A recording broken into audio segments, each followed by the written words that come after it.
Chapter 3: The Reveal. When the bell rang, I was at the stove, giving the lentils a stir and pouring in a little more water. I left the spoon in the pot and went to answer the door. It was Alice. "Hello, Bella," she said. "Hello, Alice," I replied. "Can I help you?" "May I come in, please?" Alice asked. I thought about this. Charlie wouldn't likely object to my having her over. Although I didn't have any classes with Alice, she was a peer in some sense, and he swore up and down that she and her family were the ideal sort of people. Besides, if I was ever going to figure out the answers to my questions, it would probably involve talking to some Cullens at some time. I stood aside and waved Alice into the house. She pranced inside. "Want some lentils?" I asked idly, gesturing at the pot on the stove. "They're sort of related to chickpeas, I think," "I already ate," said Alice. "Thank you very much anyway." I nodded and sat down at the kitchen table. Alice did the same. "So," I said, "what's up?" "Be patient with me, please." Alice said, looking pained. "I have a lot to tell you, and I've never had to explain it before, and it's really complicated, and my family is going to be angry at me. But there's no other way. I looked. There's really not. You've got to know, and sooner's safer than later." I, register a general approval of knowing things rather than not, and of safety," I said. "Do you think you're going to be able to explain what you want to explain before my dad, gets home?" "Yes," said Alice confidently. "He won't get back until after 8. The basics won't take longer than that. You're going to want extra proof, but we can meet some other day and take care of it. So, first, I can predict the future." I nodded slowly, inviting her to go on. My crazy idea was looking less crazy. If Alice believed of herself that she could predict the future, and I'd independently thought of it, it was still wildly unlikely. But she was willing to let me test it, apparently, and that sure was something. "Here," she said, passing me a folded sheet of paper. "It's the weather for the next week. I know that weather reports are sometimes right and that Forks is easier to guess than anywhere else, but weather's easy for me, and I put everything down to the minute. I can do physical events like that with no trouble. I can tell what people are going to do if they've made their decisions. If they might do any of several things, I get less clear images, but not nothing. But minds can always change. So weather's one of the best tests." I unfolded the sheet of paper.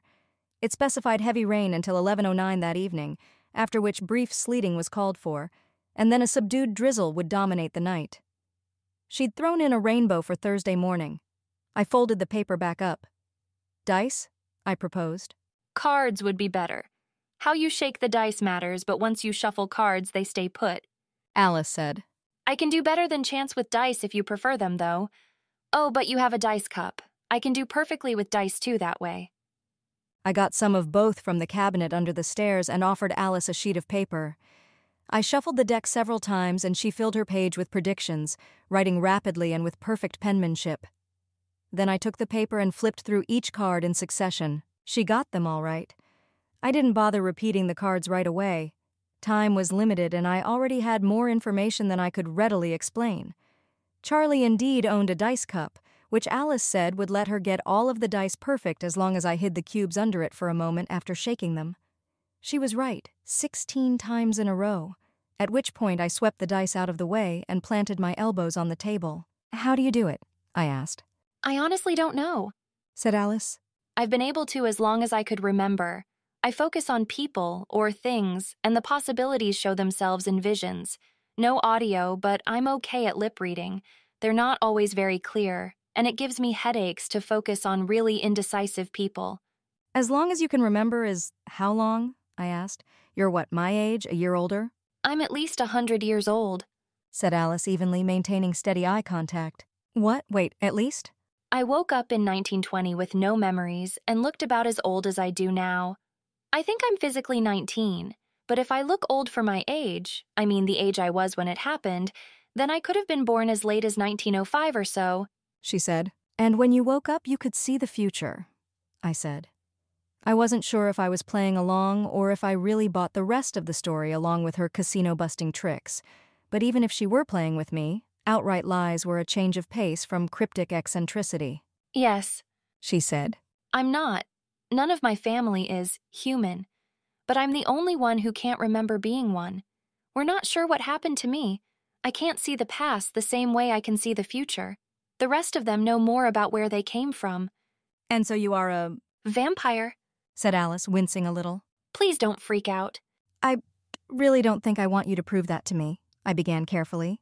No, Said Alice, her eyes flying open very wide. We don't drink human blood, not my family, animals only, although it wouldn't be smart for you to watch us eating them either. Okay, that's why you guys never eat anything at school? Alice winced. I know it's kind of conspicuous. It's not physically impossible for us to swallow normal food, but it's really, really unpleasant, and we can't digest it, so it just all comes back up later. Charming mental image, I remarked. Is that why you all look like you're made of chalk, too? Alice nodded. I asked, did you ever consider wearing makeup? They don't make the stuff to stay on our skin. She said, holding out an arm. Go ahead. She added. I laid my palm on the back of her hand. She felt like a piece of rock. Cold, smooth, unyielding rock. I nodded. It'd all rub off as soon as we touched anything, she said, putting her arm back down. So before you ask, most of the myths are false. We do drink blood, but have no unusual relationship with bats, no aversion to garlic in particular over anything else you might eat.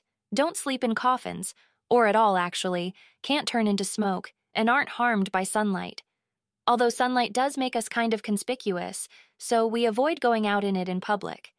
That's why we pick places like this to live. Cloud cover. A stake through the heart would be impossible.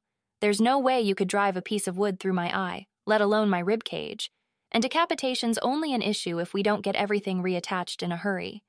We can catch fire, though, so please don't try that one.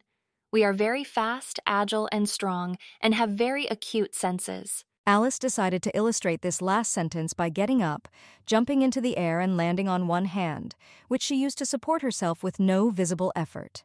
One comes to have more vampires than one had before by taking a human and adding venom.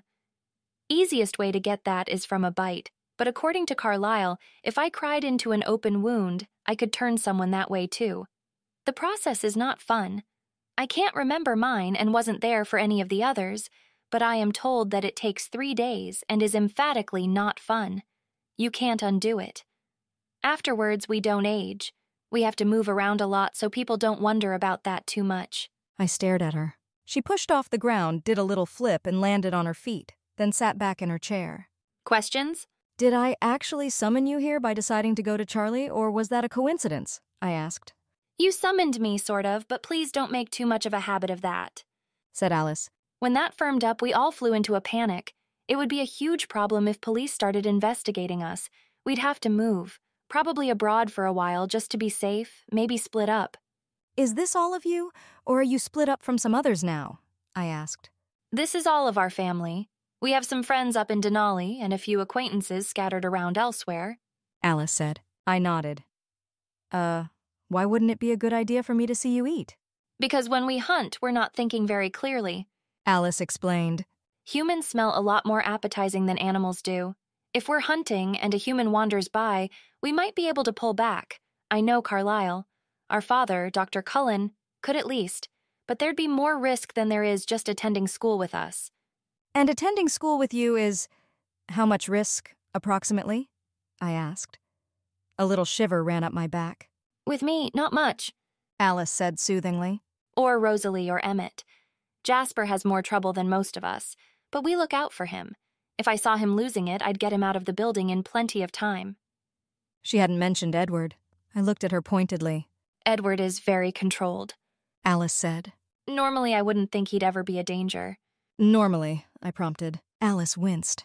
Will you promise that you won't flip out and run away and never talk to Edward again?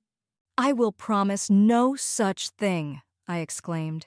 If Edward's going to drain my fluids like I'm a Cadbury creme egg, I really think I ought to know whether or not this will cause me to do something that will hurt his feelings. I really don't think he will, shrilled Alice.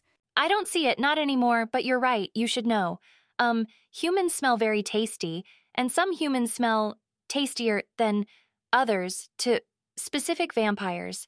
I dropped my head into my hands. Right, and I smell very, very yummy to Edward. Alice nodded. You should put more water in your lentils, she said. They'll burn soon. I went to the sink to fill up a cup. Why, I asked, did he come back to school? I realize it's a hassle to move, but if he's likely to lose it around me, why didn't he just stay wherever he went that week he was gone?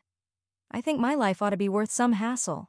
He went to visit our friends in Denali, supplied Alice. He came back because it's complicated. We missed him, especially our mother Esme, and he is curious about you. Wants to know what I taste like with Dijon mustard? I asked scathingly, returning to my seat. Ew, said Alice, wrinkling her nose. No, I mean, I'm not the only one with a power. Edward and Jasper have them too. Edward can read minds. I stood up so fast my chair fell over. What in the name of everything decent and sane is he doing around people? I screeched, pulse racing. Bella, please, calm down, begged Alice. It's not as bad as you think. How could reading minds be anything other than a flagrant and unconscionable violation of privacy that everyone around him has every reason to expect? I cried. I'd been worried someone would steal my notebook, would make my thoughts public in that condensed and encoded form. I'd once considered actual code, some simple cipher to make the writing opaque to a casual observer, but I hadn't managed to develop one I could read fluently. It was a trade-off. It had never crossed my mind that anyone would be able to wander by and casually pluck them directly from my brain. They were mine. I was evaluating escape plans, ways to get to Phoenix, ways to get my grandma to take me in, ways to get anywhere but near the mind reader. But Alice rushed through a series of placating sentences. Bella, he can't read you. You're completely opaque to him. You're the only one he's never been able to hear. But he can't. He really can't, Bella. It's okay. I decided to provisionally act as though I believed her. There was no way I could be out of Forks for the long term in the hour remaining before 8 o'clock anyway, and forced myself calm. I picked up my chair. I sat in it. I folded my arms. I frowned at Alice. And everyone else? In the family, we're all used to it. We don't mind. It's useful sometimes, said Alice earnestly. Like, he can see what I see. Honestly, if he couldn't, we wouldn't be having this conversation now. He's very trustworthy. If he reads something we don't want shared, he keeps it to himself. And Edward thinks other people, humans, are boring. He tunes them out 95% of the time. He can't turn it off entirely, but he doesn't have to listen any more than you have to concentrate on what people are saying at a crowded party. Right, I said grudgingly. This has what to do with him being curious about me? He won't go into much detail, but he's really frustrated that he can't read you. I'm not sure why. He thinks everyone else is so boring, but he's been watching you through other people's eyes. I recoiled again. Alice, those are my friends. I care if Edward has been reading their minds without permission. That's not okay. It's also not okay for him to eavesdrop on private conversations. I'll tell him that I'll remember when he's nearby that you said that. Alice promised. Is that likely to matter? I asked skeptically. Actually, yes, said Alice. That was surprising. Why would he care what I think of what he does? Alice wrung her hands, and now I realized that the stony scraping noise I'd heard at lunch was her hands, not a pebble in her boot. I'm spilling the beans so much, she moaned. Didn't you come here specifically to spill the beans? I asked. I got up to add more water to my lentils and stir them again. Only most of them, so you wouldn't poke around too much. When I decided to come talk to you, the future where you talked to your father did go away. I don't see us moving anymore, she said defensively as I retook my seat. Well, yes, I have no plans to send Charlie to annoy a pack of vampires who could pop him like a water balloon to cover their tracks, I said. We wouldn't hurt him, said Alice uncertainly. I'm glad of that. I still wouldn't send him after you. Suppose you didn't hurt him, just startled him with one of your super-strength tricks or something, and he shot to subdue and noticed that you are made of rock. And then he tried to go to the media? Do you let him go? Do you put him under house arrest in a bunker in Nunavut for the rest of his life and send forged notes to his friends claiming that he's patient zero of the chartreuse death plague and under quarantine at the CDC? Or do you have a snack? Suppose he followed you really persistently, thought you were up to something big and ran into one of you stalking a delicious bunny? Snack time? Would Charlie look better or worse than the bunny after that? Murmured Alice. If he tried to go to the media, we wouldn't have to hurt him. There are other vampires who do eat humans, and some of them take it on themselves to keep us a secret from humans. I clonked my head on the table. Right. How long do I have to live, dear helpful Alice? Actually, said Alice with great reluctance. I sat up instantly. Dear Lord, did you genuinely put my life in danger by telling me this? Are the Vampire Masquerade organizers going to swoop into Forks under cover of night and snuff me because you didn't want to move? I don't see that. Squeaked Alice. What do you see?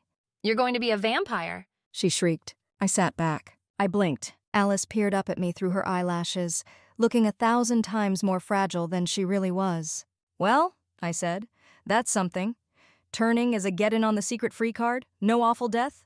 Alice nodded mutely. When? That I don't know, she said. It will happen, but I don't know when. You don't look a lot older in the visions I've had of it, though, so soonish? Soonish. Incongruous sort of word to attach to the timing of my impending vampirization. I looked at the clock. Charlie would be home in half an hour. I have a few more questions left, I said. Right, Murmured Alice. Fire away? 1. What does Edward care what I think? I asked. Alice grimaced. Apparently she'd been hoping I'd forgotten that. 2. What's Jasper's power? And 3. Who are the Vampire Masquerade organizers and what else pisses them off? Alice made a small, unhappy huffing noise at having to answer these, but apparently saw that I wasn't going to let it go if she kept evading. Edward likes you, she said, getting the first part over with in 3 reluctant words. Jasper can sense and affect moods in the people around him. It's not a mental effect, just physical. Things like pulse rate. The Vampire Masquerade organizers are called the Volturi. They live in Volterra, Italy. We have to keep our secrets, which means that if we create new vampires, they have to be kept under control, and we can't be conspicuous ourselves. Inconspicuousness doesn't usually mean avoiding feeding on humans. It just means doing it discreetly. Most vampires move around a lot so they don't kill too many in any one place. I inhaled deeply, then let out a tired sigh. I have a lot to process, I murmured. I'll let you know when I think I've ground through it all, by some more conventional means than deciding to out your family. Thank you, Alice said wryly. I'll see you tomorrow. Bye, I said absently, staring at the bright yellow kitchen cabinets as though if I did it hard enough I could count our plates. Alice let herself out. At 11:09 it sleeted, and a few minutes later it began to drizzle slowly. I did not sleep well. I cut English the next morning. Just didn't go. I'd drop by after school to hand in my homework. I was at home abusing my notebook. Stuff I know. Cullens and Hales are weird in many ways. See last page.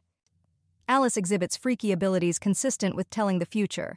Van interrupting, Warrow interrupting, showing up yesterday, cards and dice, weather so far, keep checking that. No other hypotheses. Stuff Alice said. Cullens and Hales are vampires.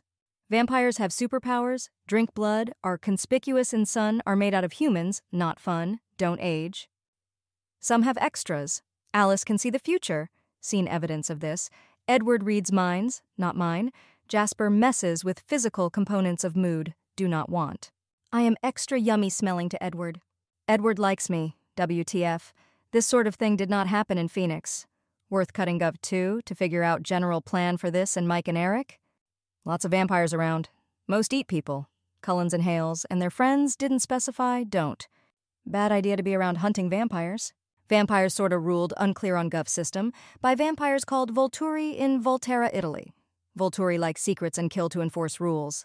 I will be a vampire. Soonish. I drew arrows between things, circled keywords in red, scribbled phrases and punctuation in the margins so small that I couldn't read them, and finally tore out the page and copied just the important parts onto the next sheet more neatly. Then I turned the page again and thought of experiments. I couldn't come up with an ethical way to test Jasper's special ability without letting him use it on me, which I emphatically did not want to do. Enlisting an informed outside party would spill the family's secret if it was true. Using uninformed outsiders would wrong them. Using one of the other vampires would be a test of their acting skills, not necessarily Jasper's mood-altering mojo. After a moment's consternation, I decided to skip that test. I didn't think Alice would be lying or mistaken about Jasper's power and nothing else.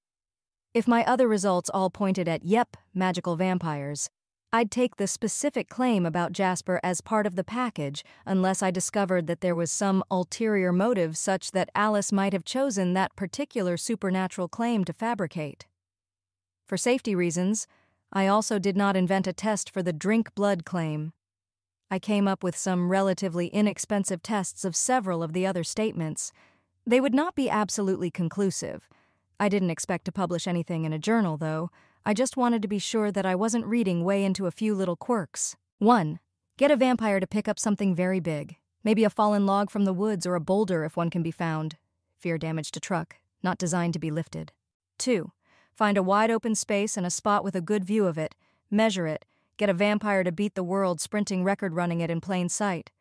Or send one from several miles from my house to retrieve something from my house. 3. Quietly murmur things far away from vampires and test if they heard, not Alice or Edward who can read Alice. 4. Write things and hold them up to faraway vampires and test if they read, as above. 5.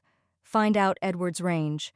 Write numbers, show them to a different vampire, have Edward sit in mind-reading range but out of vampire, earshot and eyeshot, where he will write down what he reads in the other vampire's mind. 6. Look at a vampire in the sun. 7. Continue checking Alice's weather predictions. All good as of morning 01/26/05. I closed my notebook and looked at the clock. To make it to government in time, I didn't have to leave for another 4 minutes. But if I went promptly, I could drop off my homework at English first instead of waiting until the end of the day. I decided not to skip another class just to figure out why I was suddenly all kinds of popular with the opposite sex. I packed up my things and left. The teacher didn't seem to care about my poor attendance and accepted my homework with only a small sigh, no ominous remarks about penalties for lateness. I went to my next class, and the 2 after that, without incident, and then came lunch. Alice popped up next to me as I approached the door with Jessica again. Hello, Bella. She said in her characteristically musical voice. Do you want to sit with us today? Okay, I said. I needed to present my test ideas. Bella, said Jessica, with an edge of a whine to her voice. Uncharitably, I thought, "Oh, poor Jessica. The vampires are stealing your shiny new friend." But I shoved that thought in a back corner where it wouldn't do any harm. Right. We were going to figure out when to study for the trig test, I said, turning to Jessica instead of impolitely continuing to face Alice as I had the previous day. I didn't think that was why she didn't like that I would be sitting with the vampires, but it was a kinder assumption, and it was a plan we'd actually had. Call me after school and we'll pick a time then? My plans are kinda, I made a wild gesture, and I don't think I could nail down a spare couple hours now anyway, okay? I smiled apologetically. okay. Said Jessica in an automatic sort of tone, and I widened my smile a bit before following Alice to the vampire table. Halfway through the trip across the room, she remembered that I needed food and she needed props, and we detoured to fetch them, then resumed course. Alice told me that I could whisper without interfering with her family's ability to hear me, while preventing any other humans from getting an earful. The vampires would speak loud enough to hear, but choose moments when no humans were nearby to speak. Alice announced that this wouldn't happen to break up the flow of conversation much. I wound up sitting at a corner across from Edward, next to Alice. On Alice's other side was Jasper, who sat opposite Rosalie, and Emmett between her and Edward. Jessica is going to demand an explanation later. Edward murmured to me when I sat. Did you read her mind to find that out? I asked, carefully cooling the hostility in my voice, and he started to nod, then glanced at Alice and stopped. Alice said she'd tell you, I said carefully. But I should probably tell you myself. That is incredibly not okay. I understand that to whatever extent you can't help it, well, you can't help it. And I can't actually verify to what extent you can't help it, and will give you some benefit of the doubt. But please don't. Not on purpose, not my friends. Not when it's not even important. Jessica's not much of a friend to you, he muttered. She thinks some very unkind things. Who doesn't? Don't check, I added hastily. Angela. He answered anyway. From memory, at least. Great, yay for Angela. But I think unkind things about Jessica occasionally, too, and it doesn't mean I'm not much of a friend to her, I hope, I said. She has flaws. I have flaws. There's lots to go around. Sometimes people will notice them, and unless she chooses to act on her thoughts in ways that harm me, I'm not going to act on her thoughts in ways that harm her, especially since I shouldn't even have access to that information. Her thoughts are hers. What kind of policy are you advocating anyway? Weren't you considering eating me the first day I was here? What an unkind thought. Surely I should shun you. Edward winced terribly and Emmett chuckled. Jasper cracked a smile but didn't make a sound. Rosalie looked bored and Alice conflicted. Speaking of magical powers, Jasper, I never want to be on the receiving end of yours except in the unlikely event that I explicitly, verbally request help. Alice didn't make it sound involuntary, right? I said, turning to the blonde boy. It's voluntary. He confirmed, looking wary. But I'm not sure I can promise that. If you can't promise that, then I need to find some other way to protect myself, I said firmly. It is possible, but unlikely, that you will prefer whatever I come up with. Some emotional states aren't safe, Jasper said. If you're flailing around hysterically near something sharp and also near Edward. He trailed off as Edward made a small growling noise. Then, I considered, wondering what he thought the obvious consequence of this situation might be. Then I'll start bleeding and smell even more delicious, and I'm a snack. Right, Said Jasper. You'd want me to calm you down then. I'd want to be calm then, I said. But not to be made calm. The reason I'm asking you to leave my emotions alone, instead of telling you to stay away from my friends and whatnot, is that I can deal with my own, and most people can't. If I start flailing hysterically near something sharp and also near Edward, you can warn me that hysteria is dangerous to me at that time. You know, using words. I do have a self-preservation instinct. I would not choose to be hysterical if it would likely get me killed. Although, I said, turning back to Edward, it may be that you should avoid simultaneously being around me and sharp objects. Edward is a sharp object, Rumbled Emmett. He looked a lot more light-hearted than the other vampires. Point, I acknowledged. No pun intended. But anyway, Alice, you see me being a vampire, definitely not a corpse? Yes, She said. but even a very solid vision can change if someone makes an unlikely decision. So it is something to be sure I'm sane about, but not something to rearrange my life over, I decided. I wear a seatbelt, but I don't walk to school. The vampires actually looked confused by my analogy. Car accidents are a fairly common cause of death among us fragile folk, I reminded them, and comprehension dawned. Of course, if a vampire got in a car accident, the worst-case scenario, the only scenario worth worrying about, would be catching fire, and comparatively few accidents had that feature, in spite of cinematic embellishment making it look like cars were just begging to burst into flames on impact. Anyway, I said, I find myself pretty much taking what Alice said at face value, given the available snippets of evidence.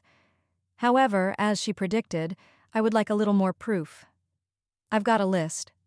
2 tests require somebody other than Edward or Alice to be valid tests of the things I'm looking for, and 1 is specifically of Edward. Can't compel participation, but I would appreciate it. What have you got? Asked Emmett. I took out my notebook, tore out the page, and handed it to the large vampire. Edward leaned slightly to look at it. We're all going to do them except Rosalie. Reported Alice. Rosalie sniffed. Aw, Rose. Said Emmett. Don't want to pick up a tree? Or even let Bella admire you in the sun? Asked Edward in a low voice. No, Said Rosalie. I don't. You don't need me anyway.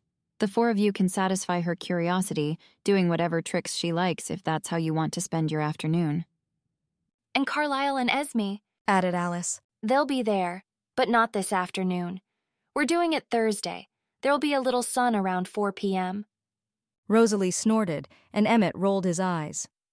I had a moment of unkind speculation about the depth of that relationship, but for all I knew, they'd been together for 700 years, and there were vast reams of subtext I couldn't detect. At any rate, I had no reason to act on information about their love lives, so it didn't bear investigation. Tomorrow? I said. I guess that works. I need to study for trig with Jessica this afternoon. Alice nodded. With the important orders of business out of the way, I took a bite of my macaroni and cheese, then started peeling my orange. The macaroni had flecks of bacon in it. I wondered if vampire taste sensations were anything like human ones. I'd have to ask a non-Alice vampire about that. It would be sad to give up normal food. Lunch ended, and I, flanked by Edward, caught up with Angela and Mike. Mike gave Edward an annoyed look, which Edward responded to with a tight-lipped smile and narrowed eyes. None of us talked on the way, but I suspected we all had different reasons. Angela didn't mind silence, Mike didn't want to talk to Edward didn't want to talk to humans who weren't me, and I knew all of that and didn't want to oblige anyone to talk. We arrived at biology and went to our respective seats. The class was, as usual, something I'd done before. The syllabus indicated we'd get to some fresh material in the next unit, which I hoped would be interesting, because biology was increasingly tiresome as we went over more and more that I already knew. It occurred to me to wonder why the vampires were in high school. They moved a lot. Did they have to repeat high school over and over again? Or did they just do this occasionally, and at other times spend their days pretending to homeschool and secretly pursuing whatever interested them? The latter would make more sense. I could see attending high school anew once every 30 years or so to get an update on the state of education. They would always need to be able to pull off having attended high school recently, but even if that was the goal, it would make more sense to go to college repeatedly and at least choose a different major each time. There was no reason the vampires couldn't pass as youthful college students, especially at a large, prestigious school that would tend to attract prodigies. Maybe they liked continuity more than I would have guessed, and preferred to segue into college with genuine secondary school histories. Living as they did, there had to be a source of forged records, of course, but they might not use them for absolutely everything. While the teacher talked about ribosomes, I started speculating pointlessly on what sort of knowledge they must have acquired over their lives. Alice had hinted at knowing Korean. I couldn't think of any other clues, so I made things up to entertain myself, fabricating long lists of languages they'd speak and cities they'd explored and skills they had mastered and books they'd read and performances they'd attended. There was so much to do with life as soon as you took a few of the bars off the cage. The thought of how much time would be freed up by the mere lack of a need for sleep was staggering.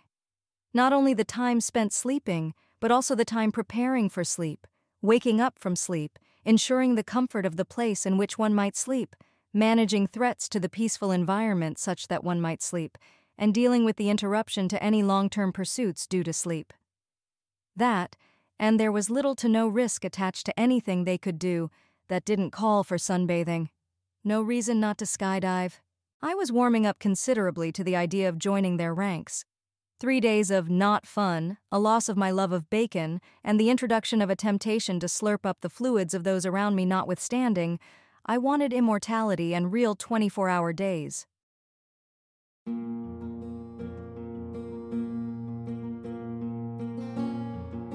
This has been an AI reading of the Rational Twilight fanfiction Luminosity by Alicorn, licensed under an Attribution Non-Commercial Share-alike 4.0 international agreement. If you wish to support this AI reading and others like it, please visit patreon.com/AskWhoCastsAI, where we are releasing episodes 4 weeks in advance of the regular feed. Thanks for listening.